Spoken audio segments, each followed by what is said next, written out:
కొన్ని దుఃఖాల గుండా, కొన్ని ప్రతికూలతలు గుండా హృదయం నిండా దుఃఖాన్ని పెట్టుకొని పైకి నవ్వుతా కనపడుతున్నట్లుగా ఉంటాం. హృదయపు గదిని చీలిస్తే దుఃఖ సముద్రం కొన్నిసార్లు గుండెల్లో గూడు కట్టుకుని ఉంటుంది. దేవుని నమ్ముకున్న బిడ్డల్లో ఎందుకు ఈ నష్టాలు కలుగుతాయి? ఈ కష్టాల కొలిమిలో ఎందుకు దేవుని బిడ్డలు కాల్చబడతారు? 2 కారణాలు. నంబర్ 1, కొందరిని దేవుడు పరీక్షించడాన్ని బట్టి నష్టాల మార్గం గుండా వెళ్తారు. దేవుని పరీక్ష వలన కష్టాల మార్గం గుండా వెళ్తారు. అలా వెళ్ళినవాడే యోబు, అలా వెళ్ళినవాడే యోసేపు, అలా వెళ్ళినవాడే బైబిల్లో చాలామంది భక్తులు. నీ జీవితంలో ఎప్పుడైనా నష్టం, కష్టం ఒకదాని వెంబడి ఒకట నిన్ను ఆవరించేటప్పుడు ఎందుకు ఈ నష్టం కలిగింది? దేవుని పరీక్ష. ప్రభా, ఇది నీ పరీక్ష అయితే దీన్ని భరించే శక్తి కూడా నీవు దయచేయని, ఆ పరీక్షను జయించడానికి, భరించడానికి కావలసిన శక్తి ప్రభువును మనం అడిగేవారిగా ఉండాలి. నంబర్ 1, దేవుని పరీక్ష వలన మనకు శ్రమలు వస్తాయి. 2వ చెప్పమంటారా? మన బుద్ధిహీనతను బట్టి, మన స్వయంకృత అపరాధాన్ని బట్టి, నువ్వు వేసిన తప్పుడు నడకను బట్టి, నువ్వు తీసుకున్న తప్పుడు నిర్ణయాలను బట్టి, నీ స్వయంకృతాపరాధాన్ని బట్టి కొన్ని నష్టాలు కలుగుతాయి. ఇది దేవుని పరీక్ష, స్వయంకృతాపరాధమా? నా బుద్ధిహీనతను బట్టి, నేను చేసిన తప్పుడు పని, నా అవివేకాన్ని బట్టి, నేను తీసుకున్న తప్పుడు నిర్ణయాన్ని బట్టి ఈ నష్టం కలిగిందా? క్వశ్చన్ చేసుకునేటువంటి వారిగా ఉండాలి. దావీదు బ్రతుకులో ఒక భయంకరమైన నష్టం, భయంకరమైన కష్టం సిక్లగు అనే ప్రాంతంలో జరిగింది. అప్పటికి దావీదు సౌలు చేత తరమబడుతున్నాడు. కొండల్లో, గుహల్లో, గొట్టల్లో ఎక్కడెక్కడో తలదాచుకుంటున్నాడు. సౌలు చేత దావీదు తరమబట్టడానికి అది దేవుడు అనుమతించిన శ్రమ. దేవుడు తన పరీక్ష కొరకు దావీదు జీవితంలో ఆ శ్రమను అనుమతించాడు. కానీ సిక్లగులో దావీదు కలిగిన నష్టం ఉందో చూసారా? అది దేవుడు అనుమతించిన శ్రమ కాదు. దావీదు బుద్ధిహీనతను బట్టి, తాను తీసుకున్న తప్పుడు నిర్ణయాలను బట్టి అపార నష్టం దావీదు కలిగింది. ఎక్కడ కలిగిందయ్యా? ఎందుకు కలిగింది? రండి ధ్యానించుదాం. సమూయేలు మొదటి గ్రంథం. నేను త్వరగా చాలా ఖరీదైన విషయాలు చెప్పుకుంటూ వెళ్తాను, మీరు శ్రద్ధగా వినండి. 30వ అధ్యాయం 1వ వచనం నుంచి 6వ వచనం వరకు నాతో కలిసి చెప్పండి. దావీదును అతని జనులను 3వ దినమందు సిక్లగునకు వచ్చిరి. అంతలో అమాలేకీయులు దండెత్తి దక్షిణ దేశం మీదను సిక్లగు మీదను పడి కొట్టి దాన్ని తగలబెట్టి గనులనేమి, అల్పులనేమి, అందులోనున్న ఆడవారిని అందరినీ చెరపట్టుకొని చంపక వారిని తీసుకుని వెళ్ళిపోయి ఉండిరి. దావీదును అతని జనులను పట్టణమునకు వచ్చి అది కాల్చబడి ఉండిటయు, తమ భార్యలను, కుమారులను, కుమార్తెలను చెరలోనికి కొనిపోబడి ఉండిటయు చూచి ఇక ఏడ్చుటకు శక్తి లేకపోవునంతగా బిగ్గరగా ఏడ్చిరి. ఆగుదాం ఇక్కడ నాతో కలిసి. ఇక ఏడ్చుటకు శక్తి లేకపోవునంతగా బిగ్గరగా ఏడ్చిరి. దావీదుతో కూడనున్న జనులందరూ ఏడ్చారు. ఎంత ఏడ్చారు? ఏడ్చి బిగ్గరగా ఏడ్చి ఇక ఏడవటానికి శక్తి లేనట్లుగా కొసాలను కూలిపోయారు. దావీదు మిక్కిలి దుఃఖపడ్డాడు. బైబిల్లో తనకు కలిగిన దుస్సంఘటనలను బట్టి, తన జీవితంలో ఎదురైన సంఘటనలను బట్టి గుండెలు అవిసేలాగా దావీదు ఏడ్చిన 3 సందర్భాలు. నంబర్ 1 సిక్లగులో, 2వది యోనాతాను చనిపోయినప్పుడు, 3వది తనకు అత్యంత ప్రియమైన కుమారుడు అందగాడు అబ్షాలోము చంపబడినప్పుడు గుండెలు అవిసేలాగా దావీదు ఏడ్చాడు. దావీదు ఇక్కడ కూడా బిగ్గరగా ఏడ్చి ఇక ఏడవటానికి శక్తి లేనివాడిగా కుసాలను కూలిపోయాడు. తమ్ముడు, చెల్లి, నా వైపు చూడండి. ఈరోజు మందిరానికి వచ్చిన నీ బ్రతుకులో కూడా నీ వ్యక్తిగత జీవితంలో జరుగుతున్న కొన్ని పరిస్థితులు, నీవు ఎదుర్కొంటున్నటువంటి కష్టాలు, నష్టాలు ఏడ్చి కళ్ళల్లో ఉన్న కన్నీళ్ళంతా రాల్చబట్టాన్ని బట్టి కళ్ళల్లో కన్నీళ్లు ఇంకిపోయి ఎంత ఏడ్చినా కళ్ళ వెంబటి నీళ్లు కూడా రావట్లేదయ్యా. ఈ ఆడవటానికి హృదయం కూడా సహకరించట్లేదయ్యా. ఏడ్చి ఏడ్చి హృదయం రాయి అయిపోయిందయ్యా. ఏడ్చి ఏడ్చి కళ్ళల్లో కన్నీళ్లు ఇంకిపోయాయ్యా. నేను నవ్వుతూ బ్రతికి ఎన్ని రోజులు అవుతుందో, నోటి నిండా నవ్వు తెచ్చుకొని ఎదుటివారిని పలకరించి ఎన్ని రోజులు అవుతుందో. పైకి కోల్గేట్ అడ్వర్టైజ్మెంట్ లాగా నవ్వుతా పెదాలు కదుపుతా, కానీ అంతరంగంలో దుఃఖం కాదయ్యా, దుఃఖ సముద్రం గూడు కట్టుకొని ఉంది. ఈ వాక్యం వింటున్న నీ బ్రతుకులో దావీదులాగా ఏడ్చి ఏడ్చి గుండెల నిండా పొట్టెడు దుఃఖంతో వచ్చావా? భర్తను బట్టి ఏడ్చి, కడుపును పుట్టిన పిల్లలను బట్టి ఏడ్చి, శరీరంలో ఉన్న అనారోగ్యాన్ని బట్టి ఏడ్చి, అనుభవిస్తున్న ఆర్థిక సమస్యలను బట్టి ఏడ్చి, ఎంత కష్టపడి సంపాదిస్తున్న కష్టార్జితం వడ్డీ వ్యాపారస్తులు అనుభవిస్తూ ఉంటే నీ కష్టార్జితం సిల్లి సంచులు వేసుకున్న డబ్బులాగా మిగిలిపోయి ఏడ్చి ఏడ్చి, అయ్యా ఇక అరవటానికి కూడా నాకు శక్తి లేదయ్యా, ఏడ్చి ఏడ్చి కళ్ళల్లో కన్నీళ్లు ఇంకిపోయాయ్యా. ఆ స్థితిలో ఈరోజు మందిరానికి వచ్చావా? ఈ పిల్లలు మారుతారు, ఏడ్చావు. ఈ భార్య మారుతుంది, ఏడ్చావు. నా స్థితిగతులు చక్కదిద్దబడతాయి, ఏడ్చి ఏడ్చి కళ్ళల్లో కన్నీళ్ళన్నీ ఇంకిపోయి ప్రతిఫలం పొందలేని ఒక విగత జీవిగా ఈరోజు మందిరానికి వచ్చావా? దావీదు సిక్లకులో ఏడ్చినట్లుగానే ఈరోజు దేవుని మందిరంలో కూర్చున్న నీ బ్రతుకులో కూడా ఏడ్పే నీ బ్రతుకులు మిగిలిపోయిందా? సిక్లకులో దావీదు కలిగిన కష్టం, నష్టం దేవుడు అనుమతించింది కాదు, దావీదు యొక్క స్వయంకృతాపరాధం. నిజమే ప్రభు బిడ్డలారా, నీ జీవితంలో కూడా నీవు తీసుకునే నీ తప్పుడు నిర్ణయాలు, నీ ఉద్రేకపూర్వకమైన నిర్ణయాలు, నీ మానుషిక నిర్ణయాలు నేను నష్టం వైపు, కష్టం వైపు తీసుకొని వెళ్తాయి. రైట్. దావీదు ఇక్కడ ఏ తప్పుడు నిర్ణయం తీసుకున్నాడు? ఏ స్వయంకృతాపరాధాన్ని బట్టి సిక్లకులో సమస్తాన్ని కోల్పోయి దావీదు బ్రతుకులో బూడిద మిగిలిపోయింది? ఎందుకు దావీదు బ్రతుకులో ఈ నష్టం కలిగింది? రైట్. చెప్పే ముందు ఓ మాట మిమ్మల్ని అడుగుతాను. ఏ పట్టణంలో ఉన్నప్పుడు దావీదు బిగ్గరగా ఏడ్చాడు? కొంచెం గట్టిగా. భార్య, పిల్లలు, యావదాస్తి అమాలేకీయులు దోచుకొని వెళ్ళింది ఏ పట్టణంలో ఉన్నప్పుడు? సిక్లక్. సిక్లక్కు అనేది ఫిలిస్తీ దేశపు సరిహద్దు. ఓ రకంగా చెప్పాలంటే ఫిలిస్తీ దేశం. ఫిలిస్తీ దేశంలో ఎవరుంటారు? ఏమంత సీరియస్గా చూస్తున్నారమ్మా? ఫిలిస్తీ దేశంలో ఎవరుంటారు? దావీదు ఫిలిస్తీయుడా, ఇశ్రాయేలీడా? మరి ఇశ్రాయేలీయుడు ఏ దేశంలో ఉండాలి? ఇశ్రాయేలుడు ఇశ్రాయేలు దేశంలో ఉండాలంటే ఏ దేశానికి వెళ్ళాడు? ఎందుకు ఫిలిస్తీ దేశానికి వెళ్ళాడు? రండి ధ్యానించుదాం. 27వ అధ్యాయం మొదటి రెండు వచనాలు. రైట్.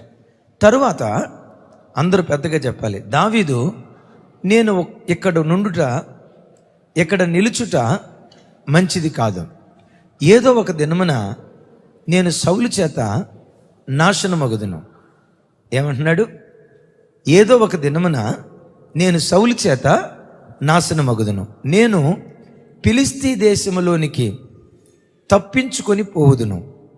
అప్పుడు సౌలు ఇశ్రాయేలీయుల సరిహద్దులలో నన్ను వెతుకుట మానుకొనును గనుక నేను అతని చేతిలో నుండి తప్పించుకొందును అనుకొని లేచి తన యొద్దనున్న 600 మందితో కూడా ప్రయాణమై మాయేకు కుమారుడును గాతు రాజునైన ఆకీషు నొద్దకు వచ్చెను. తమ్ముడు 6వ వచనం చదవండి. 6వ వచనం. రైట్, నాతో కలిసి. ఆకీషు సిక్లకు అను గ్రామమును ఆ దినమున అతనికి ఇచ్చెను. కాబట్టి నేటి వరకు సిక్లగు యోధారాజుల వశములో ఉన్నది.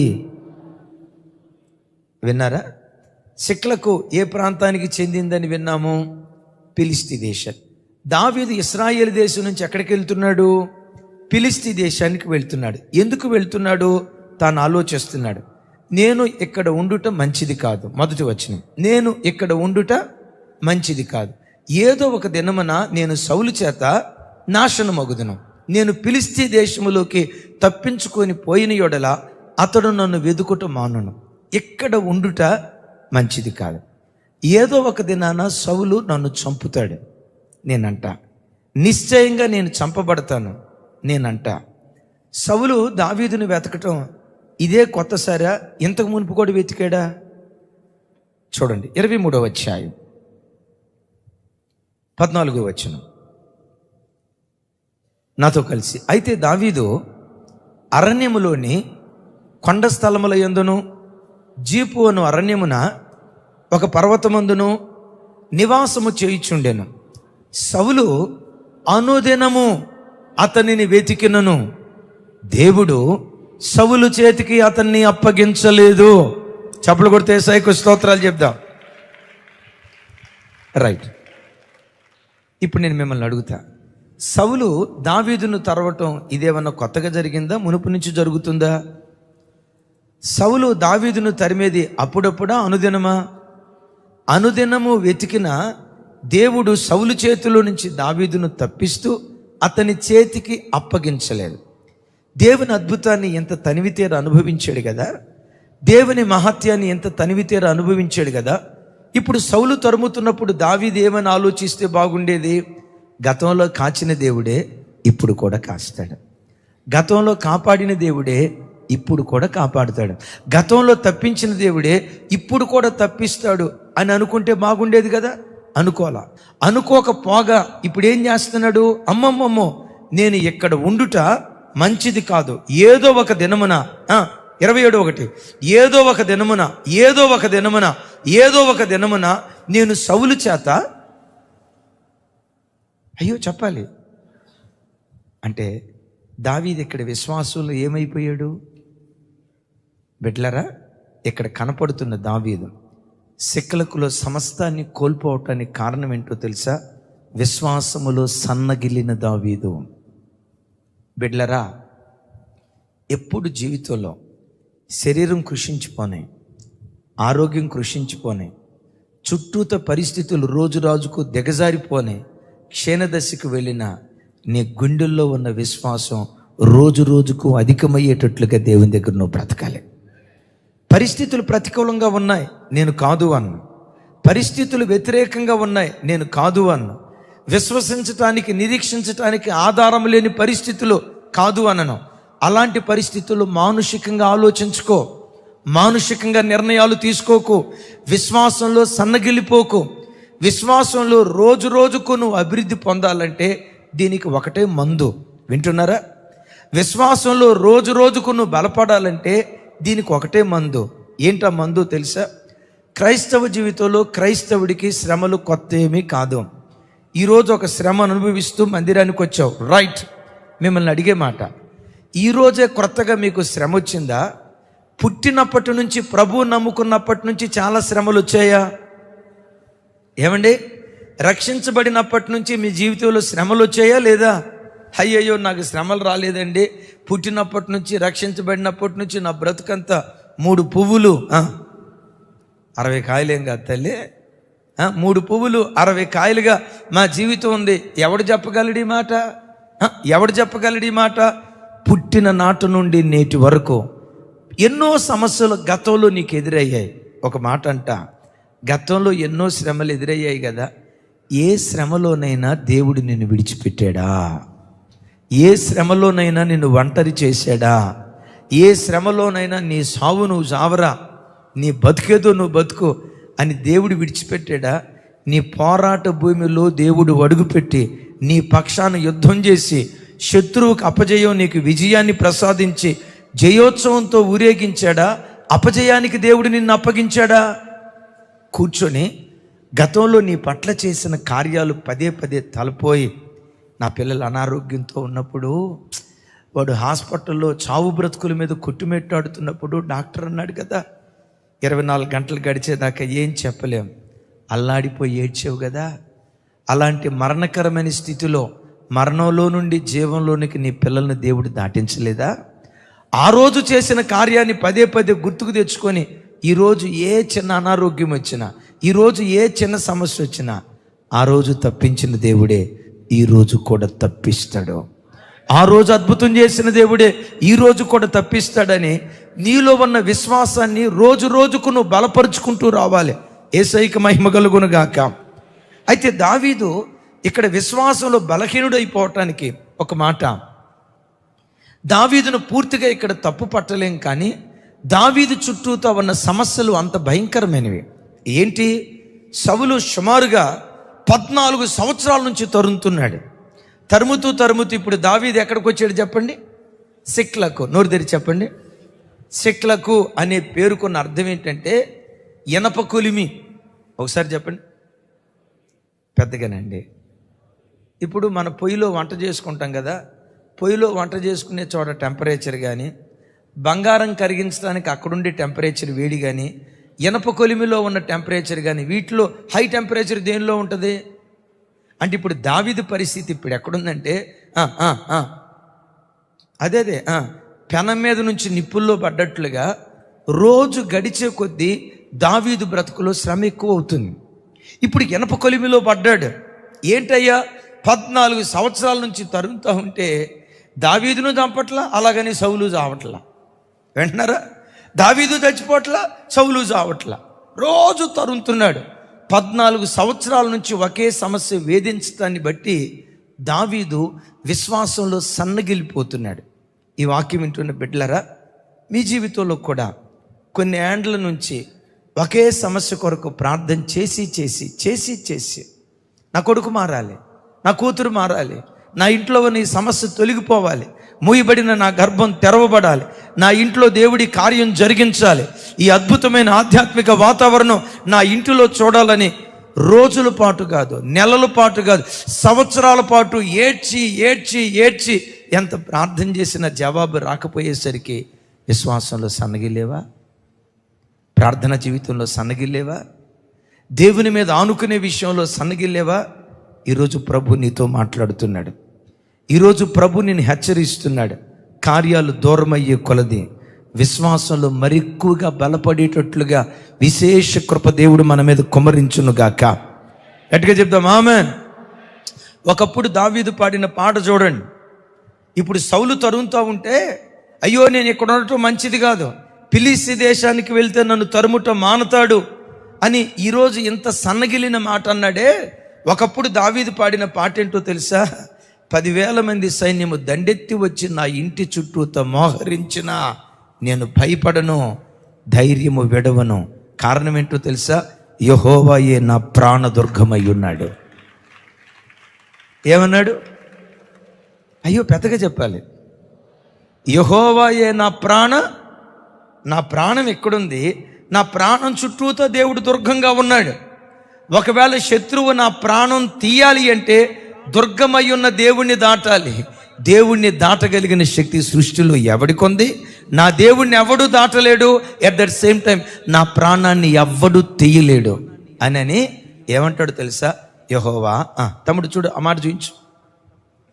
యెహోవా నాకు ఆధారం కావున నేను పండుకొని నిద్రపోయి మేలుకుంటాను. మీలో ఎవరికైనా రాత్రిపూట నిద్ర పట్టట్లేదా? టెన్షన్లో ఆలోచించి హైదరాబాదులకు అసలు నిద్ర పట్టదు. ఆ మధ్య జూబిలీ హిల్స్, బంజారా హిల్స్కి వెళ్తూ ఉంటే అక్కడ పెద్ద బోర్డు ఒకటి కనపడింది. ఏంటో తెలుసా? నిద్రపోవటం నేర్పబడును. ఇంకా నయ్యం వచ్చి జో కొడతారేమో. నిద్రపోవటం నేర్పబడును. కారణం ఏంటంటే ఈ టెన్షన్స్ని బట్టి ఆలోచించి ప్రజలకు నిద్ర పట్టట్లా. కానీ దావీదు అంటాడు 10,000 సమస్యలు నా చుట్టూతో మోహరించిన, 1 కాదు 2 కాదు, 10,000 సమస్యలు నా చుట్టూతో మోహరించిన యెహోవా నేను పండుకొందును, నిద్రపోదును, మేలుకొందును. ఎందుకంత ప్రశాంతంగా పండుకుంటానో తెలుసా? యెహోవా నాకు ఆధారమై ఉన్నాడు. బాగుంది. ఇంత గొప్ప కీర్తన పాడిన దావీదు ఇప్పుడు ఎక్కడికి వెళ్ళాడు? ఏమంటాడు? మనుషులను నమ్ముకొనుట కంటే, రాజులను నమ్ముకొనుట కంటే యెహోవాను నమ్ముకొనుట, యెహోవాను ఆశ్రయించుట మేలు అని పాడిన దావీదే ఇప్పుడు ఎవరిని ఆశ్రయిస్తున్నాడు? కారణం ఏంటో తెలుసా? విశ్వాసంలో సన్నగిల్లాడు. విశ్వాసంలో సన్నగిల్లటానికి కారణం పెనం మీద నుండి పొయ్యిలో పడ్డట్లుగా దావీదు పరిస్థితి అయింది. కొన్నిసార్లు నీ జీవితంలో నీకు ఎదురయ్యే కఠినమైన శ్రమలో విశ్వాసంలో సన్నగిలేటట్లు చేస్తాయి. అప్పుడే ఏం చేయాలో తెలుసా? పూర్వకాలంలో దేవుడు చేసిన అద్భుతాలు పదే పదే గుర్తుకు తెచ్చుకొని నీ అంతరంగాన్ని విశ్వాసంతో బలపరుచుకుందువుగాక. విశ్వాసంతో నువ్వు బలపరుచుకొని ఆలస్యమయ్యే కొలది విశ్వాసాన్ని మరెక్కువగా రెట్టింపు చేసుకునే వ్యక్తులుగా మనం బ్రతకాలి. నంబర్ 1, దావీదు సిక్లకులో సర్వస్వాన్ని కోల్పోవటానికి కారణం విశ్వాసములో సన్నగిల్లాడు. 2వది, ఆత్మీయులను కోల్పోయి శరీరులకు దగ్గరయ్యాడు. ఒక అద్భుతం. సౌలు దావీదును తరమటం కొత్త ఏమీ కాదు. సమూయేలు ప్రవక్త బ్రతికున్న దినాల్లో కూడా సౌలు దావీదును తరిమేవాడు. కానీ అద్భుతం తెలుసా? ఆ రోజుల్లో దావీదును తరుముతూ ఉంటే దావీదు పరిగెత్తుకుంటా ఎక్కడికి వెళ్ళేవాడు తెలుసా? చెప్పే కదా, మీకు ఆల్రెడీ క్లూ ఇచ్చాను. ఎవరి దగ్గరికి వెళ్ళేవాడు? సౌలు తరుముతూ ఉంటే మారు మాట మాట్లాడకుండా, నన్ను అభిషేకించిన ప్రవక్త, నాకు వాక్యం బోధించిన ప్రవక్త, నన్ను ఆత్మీయునిగా తీర్చిదిద్దిన ప్రవక్త, నాకు ఓనమాలు నేర్పిన ప్రవక్త పలానా చోట ఉన్నాడని సమూయేలు ప్రవక్త దగ్గరికి వెళ్ళి తలదాచుకునేవాడు. కానీ ఇక్కడికి వచ్చేసరికి ఏమైపోయిందో తెలుసా? సమూయేలు ప్రవక్త ఆల్రెడీ చనిపోయాడు, ఆత్మీయుణ్ణి కోల్పోయాడు. చూడండి, ఆ మాటలు మీకు పంచుకుంటాను. బహు విలువైన వర్తమానం, దయచేసి ఎవరు మిస్ కావద్దు. మీరు వింటూ అనేకులకు షేర్ చేయండి. 19వ అధ్యాయం 18వ వచనం నుంచి 20వ వచనం వరకు. ఎలాగున దావీదు తప్పించుకొని పెద్దగా పారిపోయి రామాలో ఉన్న సమూయేలు నొద్దకు వచ్చి, సౌలు తనకు చేసినదంతటిని అతనుకు తెలియచేయగా అతడును సమూయేలును బయలుదేరి నాయోతునకు వచ్చి అచ్చట కాపురం ఉండిరి. ఒక అద్భుతం.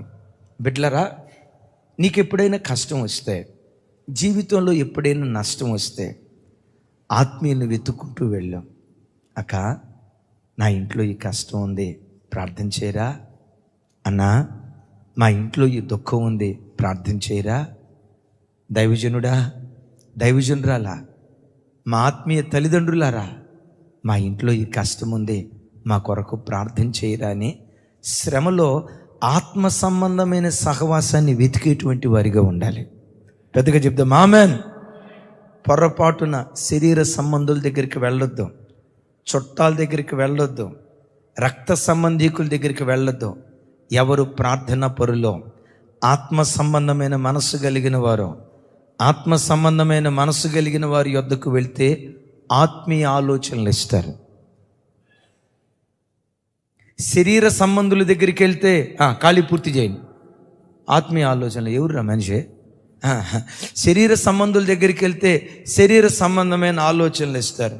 ఏడు మా కళాకారుడు రమేష్ ఎక్కడున్నాడు? రమేష్ ఏట్రా, నువ్వేరా? హల్లెలూయా. మరలా చెప్తున్నాను, ఎప్పుడైనా శ్రమ, దుఃఖం, ఎటు అడుగు వేయాలో తెలియట్లా, వై జంక్షన్లో ఉన్నాం, ఇటు వెళ్దామా ఇటు వెళ్దామా జడ్జి చేసుకోలేకపోతున్నాం. నీ మనసేమో ఇటు వెళ్ళమని చెప్తుంది, నీ శరీర సంబంధులేమో ఇటే వెళ్ళమని నీ శరీర సంబంధమైన ఆలోచనను బలపరుస్తున్నారు. నువ్వు జంక్షన్ దగ్గర ఉన్నావు, ఇటు వెళ్తే బాగుండు, డైలమాలో ఉన్నావు. అప్పుడు ఎవరి దగ్గరికి రావాలో తెలుసా? మొదట దేవుని దగ్గరికి రా. ఆయన దగ్గర నుంచి ఆలోచన పొందుకోగలిగే సామర్థ్యం నీకు లేకపోతే ఆత్మీయులు, ప్రార్థనా పరులు ఉంటారు కదా, వాళ్ళ యొద్దకు వెళ్ళు. చక్కటి మార్గాన్ని దేవుడు నీకు తెలియచేస్తాడు. ఇదే త్రోవ, దీనిలో నడువని నీకు చక్కటి మార్గాన్ని తెలియజేస్తాడు. ఒకసారి ఇట్రా, ఇక్కడ నిలబడు తమ్ముడు. ప్రభుదాస్ సెట్, నువ్వు ఇట్రా ఇట్రా, నువ్వు బాగా సెట్ అవుతావు. ఈయన భర్త అనుకోండి, అది కదుగో రైట్. ఈయన భార్య అనుకోండి, రమేష్ భార్య. ఈయన భర్త అనుకోండి. నిన్నెవరో ఎబినేజర్ అని చెప్తున్నాడు, వాళ్ళ ఊరిలో ఒక తల్లి మంచి 6 అడుగులు ఎత్తట, ఆయన ఏమో 4.5 అంట. ఎప్పుడైనా భార్యను కొట్టాలి చూస్తే పీట తీసుకోండిరా, పీట లేదులే, ఉందా? అది తీసుకురా, నువ్వు వెళ్ళి తీసుకురా.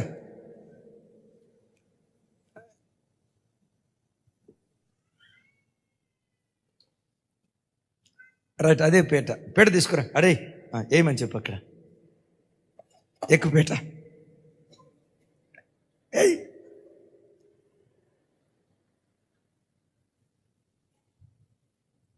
వీళ్ళిద్దరిలో ఎవరిది పెద్ద పర్సనాలిటీ? ఎవరిది పెద్ద పర్సనాలిటీ? ఈ పెద్ద పర్సనాలిటీ కలిగిన భార్య శరీరం ఏమంటది? ఆడుంది భూమికి జానుడు, నువ్వు 6 అడుగులు ఎత్తు, ఉతికై అని నీ శరీరం అంటది. ఏమంటది శరీరం? ఇప్పుడు వాక్యం ఏమంట? లోబడి ఉండమంటది.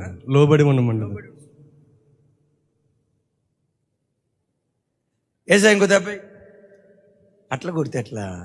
ఏసై అట్లా శరీరం ఏమంటుంది? శరీరం వేసేయమంటుంది. సరే, నీకు ఆలోచన రాలా, ఇదిగో ఇట్రండి సార్, మీరు ఇట్రండి. ఆయన మీ నాన్న, ఇదిగో ఈవిడ మీ అమ్మ, మీరిద్దరు ఇట్రండి. త్వరగా రండి రచన్న, అట్రండి, త్వరగా రండి. ఇప్పుడు మీ అమ్మ వాళ్ళ దగ్గరికి వెళ్ళి నీ బాధ చెప్పుకోపోయి వాళ్ళు ఏం చెప్పారో నువ్వు వచ్చి చెప్పాలా. డెఫినెట్గా నువ్వు కనెక్ట్ అవుతావు. శరీర సంబంధులను అడిగితే అక్కడే ఆగండి, అట్టే ఏడ్చుకుంటే అట్లా వెళ్తే అట్ట ఏడ్చుకో, కలిపి చెప్పాలి కదా. ఎంత అయితే ఇంత చెప్పాలి కదా. ఏడు బాగా ఏడు.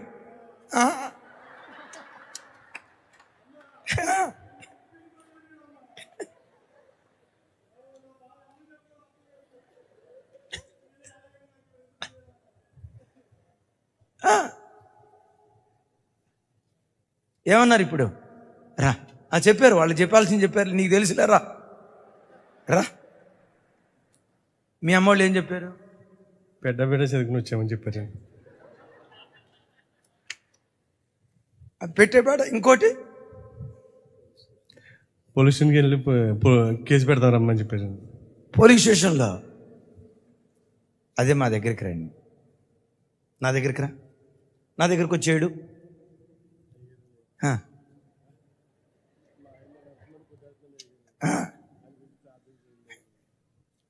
మా ఆయన నన్ను కొడుతుండే. నిన్ను ఒక్కదాన్ని ఏమి, అందరు ఆయనలో వాళ్ళ భార్యలను అప్పుడప్పుడు కొడతానే ఉంటారు. ఇదే జీవితంలో జరిగే విచిత్రం ఏం కాదు నాన్న. ఓర్పు గొప్ప ద్రోహ కార్యాలు జరగకుండా చూస్తానంటుందిరా. ఓర్చుకో. ఓర్పు ఎప్పటికీ వ్యర్థం కాదు. ఓర్పు అనే విత్తనం చేదుగా ఉంటుంది కానీ అది ఇచ్చే ఫలాలు మాధుర్యంగా ఉంటాయి. ఓర్చుకో. ఆత్మీయుల దగ్గరికి వస్తే ఆత్మ సంబంధమైన సలహాలు, శరీర సంబంధుల దగ్గరికి వస్తే కత్తే, ఏది కత్తి తీసుకొనిరా, ఎక్కడుంది కత్తి తీసుకొనిరా.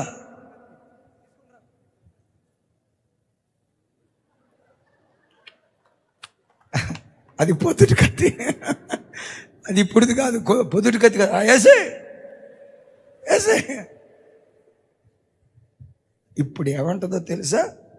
కోడలు వచ్చి, భర్త వచ్చి, రేపు పొట్టోడా, నీకు నా కూతురు నీటి ఎక్కువ పొట్టోడా, భూమికి రా. అది సంసారమా? ఆత్మీయుల దగ్గరికి రండి, ఆత్మ సంబంధమైన ఆలోచన ఇస్తారు. ఇప్పుడు ఆత్మీయుల దగ్గరికి వచ్చాడు. ఎవరి దగ్గరికి వచ్చాడు? పరిగెత్తుకుంటా. సమూయేలు ప్రవక్త ఏం చేశాడు? ఇక్కడ ఉంటే కష్టమని నాయోతు, గమనించండి, నాయోతు అనే ప్రాంతానికి వచ్చారు.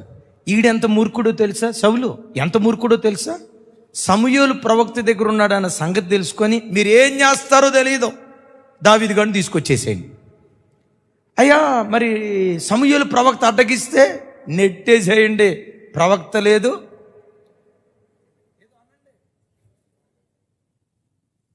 ఏమా దేవదూతల్లాగా చూడకండి. ప్రవక్త లేదు, గివక్తి లేదు. సరే, మీ మాటే. ప్రవక్త లేదు, గివక్తి లేదు, అంతా మనకు అనుకూలంగా ఉంటే సేవకుడు. తేడా వచ్చిందా? సైతాను సేవకుడు.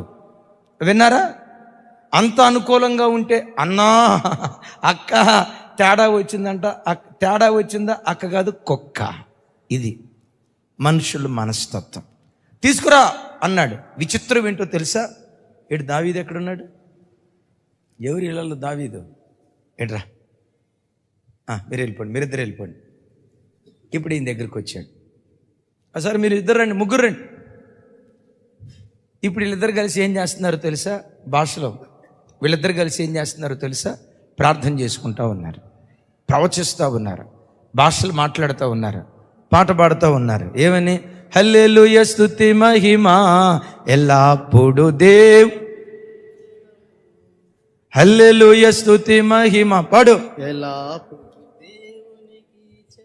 కత్తి నువ్వు తీసుకొని ఆయన పోస్టులు మారినాయి. ఆయన దావీదు ఇప్పుడు, ఎందుకంటే ఈయన దావీదు.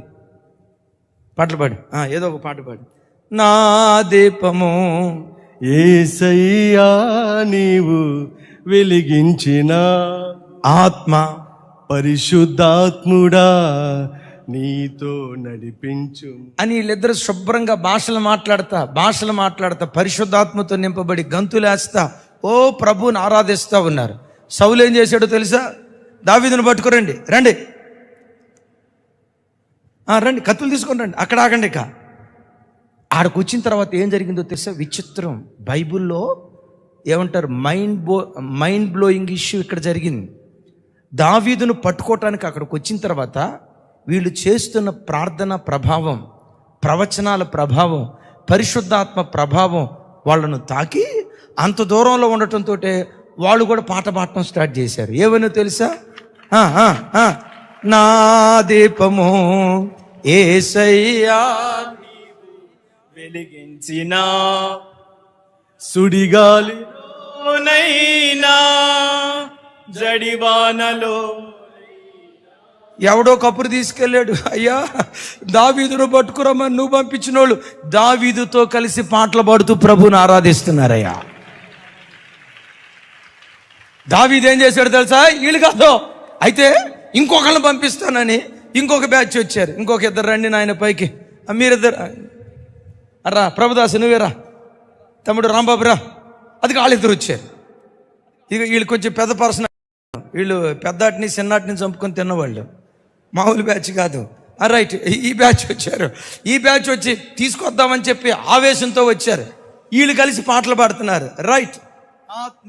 ఆత్మ పరిశుద్ధాత్ముడా నీతో నివసించు, జీవింపచేసే సత్యస్వరూపుడా నీతో నడిపించు. వీళ్ళందరూ కలిసి పాటలు పాడుతున్నారు. చివరి చెరసాల కాస్త ఆరాధన మందిరంగా మారిపోయింది. పట్టుకొని వెళ్ళిపోదాం అని అనుకునే లోపు అది స్తుతించేటువంటి మందిరంగా మారిపోయింది. ఈ వార్త ఎవరున్నారు? సౌలు అన్నాడు, ఇక అట్ట కాదో, నేనే డైరెక్ట్గా ఎంటర్ ద డ్రాగన్ అనండి ఒకసారి పెద్దగా, అసలు మనమే దిగుదాం. షారోన్ రా, ఆ కత్తి తీసుకో, అక్కడి నుంచి రా, మంచి ఆర్భాటంగా రావాలా. వద్దులే నువ్వు, నీదే పోస్టులు అన్నీ మారుతాయి.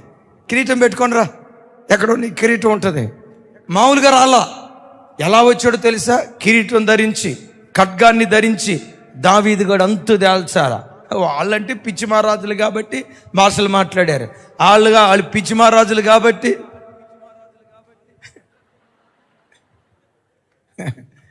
తమ్ముడా ఆ కిరీటం కిరాణా షాపులో సీట్.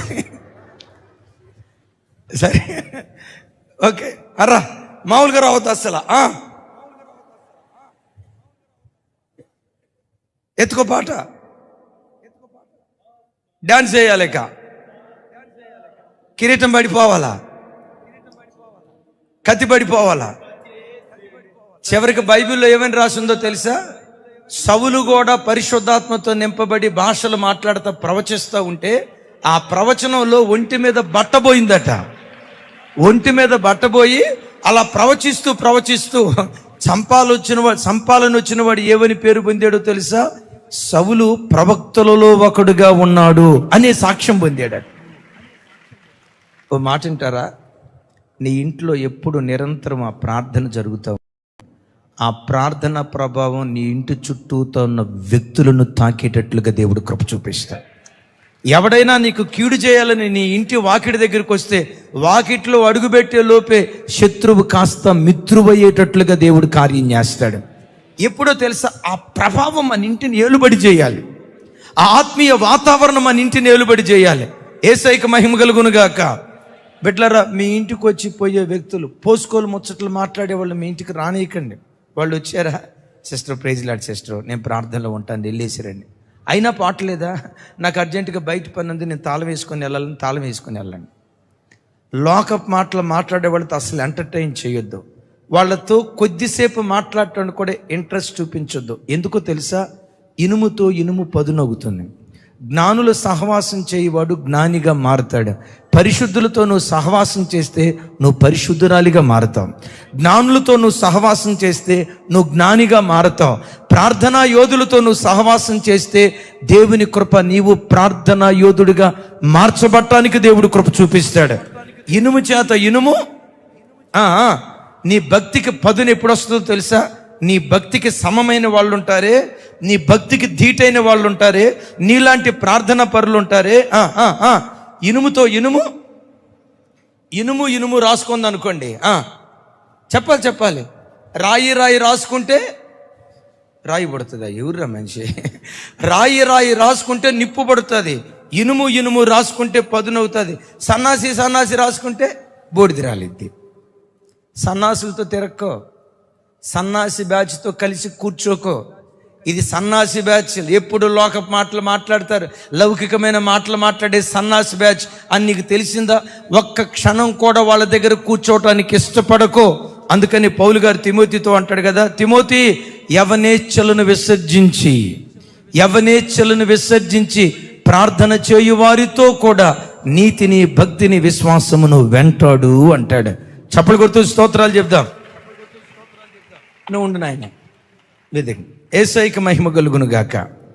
ఇప్పుడు ఎవరిని కలుద్దాం? ఎవరి దగ్గరికి వెళ్దాం? మరి ఇప్పుడు దావీదు తమ్ముడు, మీరు ముగ్గురు ఉండండి, యేసయ్య ఉండండి. ఇప్పుడు దావీదు సమూయేలు ప్రవక్త దగ్గరికి ఎందుకు వెళ్ళలేకపోయాడు? సమూయేలు ఎందుకు వెళ్ళలేకపోయాడు తెలుసా? చనిపోయాడు. చూడండి ఆ మాట.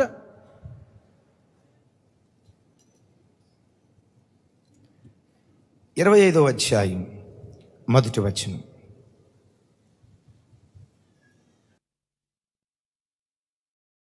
తమ్ముడు రైట్. సమూయేలు మృతి నొందగా ఇశ్రాయేలీలందరూ కూడుకొని అతడు చనిపోయినని ప్రలాపించుచు రామాలోనున్న అతని ఇంటి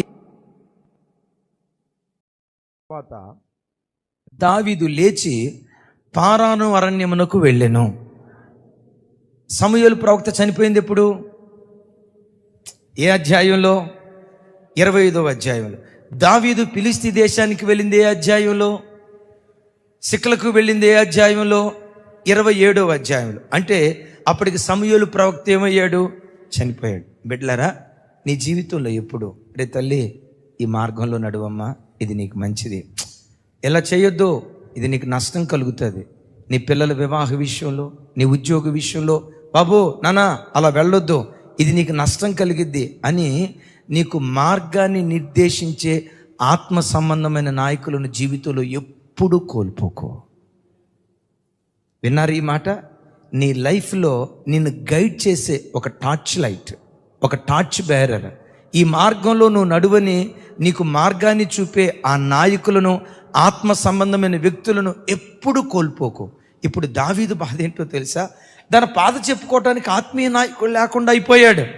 నా ప్రభు బిడ్డలారా, మీ వ్యక్తిగత విషయాల్లో కూడా ఈ మార్గంలో మీరు నడవండి అని మీకు చెప్పటానికి మేము ఎప్పుడు మీకు సంసిద్ధంగానే ఉంటాం. నేను అందుబాటులో కొన్నిసార్లు ఉండొచ్చు, లేకపోయినా నేను ఒక్కడనే కాదు కదా సేవకుని. ఇక్కడ చాలామంది సేవకులు ఉన్నారు. జార్జ్ అన్న, రాజన్న, దైవ సేవకురాలు, కొంతమంది అభిషేకించబడిన సేవకులు, చెల్లెళ్ళు. మీకు ఏ బాధ వచ్చినా, ఏదైనా మార్గం తెలియనప్పుడు, ఎటు వెళ్ళాలో తెలియనప్పుడు శరీర సంబంధుల దగ్గరికి వెళ్ళొద్దు, లోకస్తుల దగ్గరికి వెళ్ళొద్దు, ఆత్మీయుల దగ్గరికి వెళ్ళండి. ఆత్మ సంబంధమైన ఆలోచనలు ఇస్తారు. చప్పలు కొడుతూ స్తోత్రాలు చెప్దాం.